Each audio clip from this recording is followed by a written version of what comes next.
दोस्तों जय माता दी। दोस्तों आपका स्वागत है आपके अपने यूट्यूब चैनल अद्भुत ज्ञान सागर पर।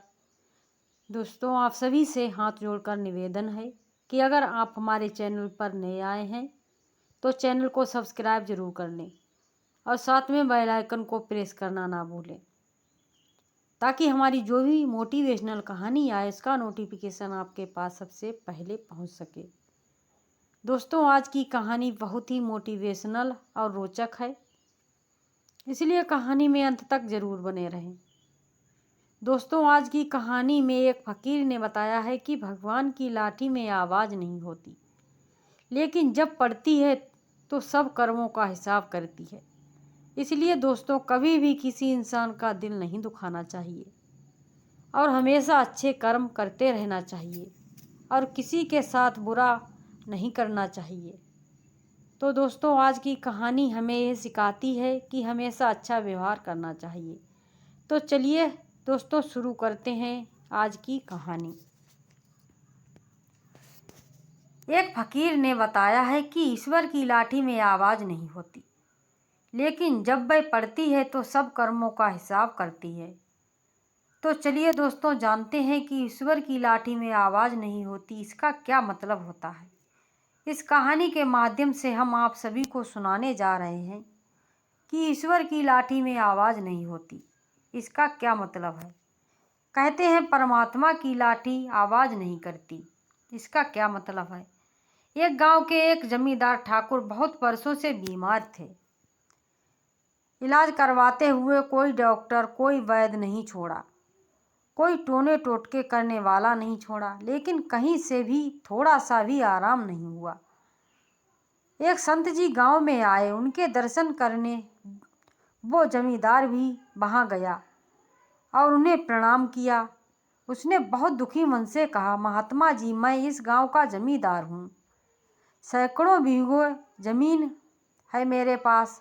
इतना सब कुछ होने के बावजूद मुझे एक लाइलाज रोग है जो कहीं से भी ठीक नहीं हो रहा है। महात्मा जी ने पूछा, भाई क्या रोग है आपको। जी मुझे मल त्याग करते समय बहुत खून आता है और इतनी जलन होती है जो बर्दाश्त नहीं होती। ऐसा लगता है मेरे प्राण ही निकल जाएंगे। आप कुछ मेहरबानी करो। महात्मा जी बाबा ने आंख बंद कर ली, शांत बैठ गए।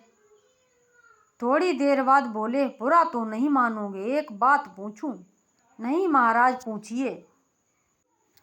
तुमने कभी किसी का दिल इतना ज़्यादा तो नहीं दुखाया कि उसने तुम्हें जी भर के बद्दुआएं दी हों, जिसका दंड आज तुम भोग रहे हो। तुम्हारे दुख देने से वो इतना अधिक दुखी हुआ हो जिसके कारण आज तुम इतनी पीड़ा झेल रहे हो।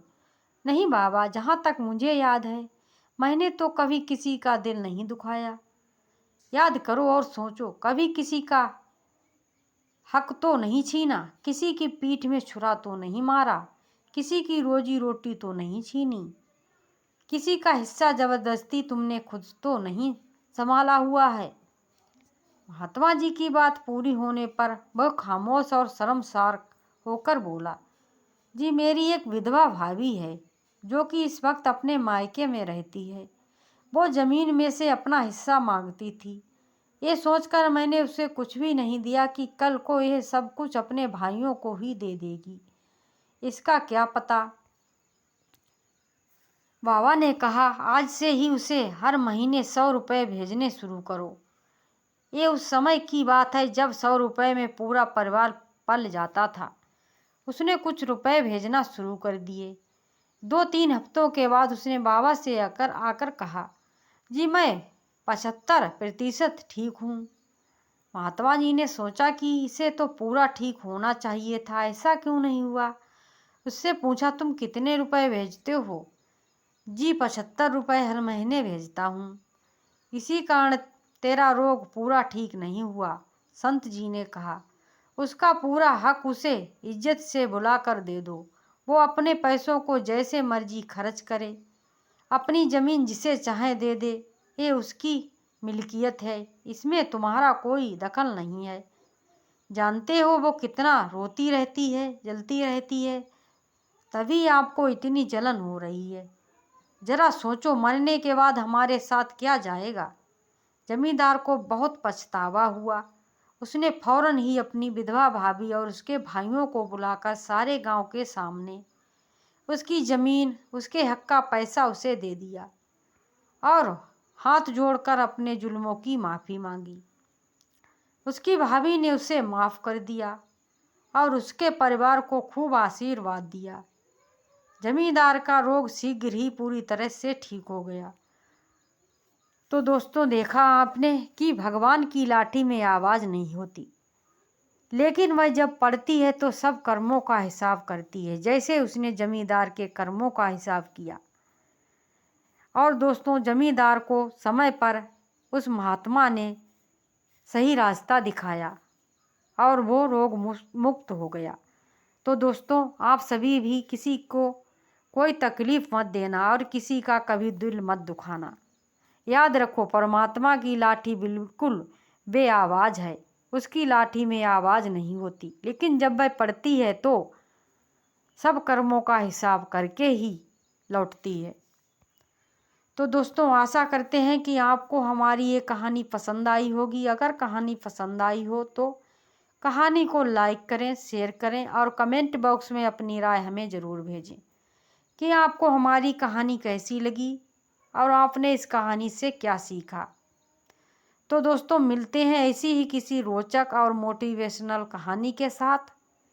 तब तक के लिए अपने संपूर्ण परिवार का ख्याल रखें। औरतों की इज्जत करें, बड़ों का सम्मान करें, बच्चों से प्रेम करें। मिलते हैं इसी ही किसी मोटिवेशनल और रोचक मनोरंजक कहानी के साथ। तब तक के लिए आप सभी को बहुत बहुत धन्यवाद। जय माता दी।